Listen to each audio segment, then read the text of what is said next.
هل أتاك حديث الغاشية وجوه يومئذ خاشعة عاملة ناصبة تصلى نارا حامية تسقى من عين آنية ليس لهم طعام إلا من ضريع لا يسمن ولا يغني من جوع وجوه يومئذ ناعمة لسعيها راضية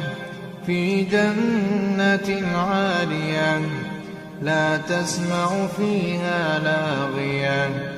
فيها عين جارية فيها سرر مرفوعة وأكواب موضوعة ونمارق مصفوفة وزرابي مبثوثة أفلا ينظرون إلى الإبل كيف خلقت وإلى السماء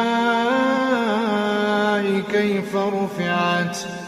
وإلى الجبال كيف نصبت وإلى الأرض كيف سطحت فذكر إنما أنت مذكر لست عليهم بمسيطر إلا من تولى وكفر فيعذبه الله العذاب الأكبر إن إلينا إيابهم ثم إن علينا حسابهم.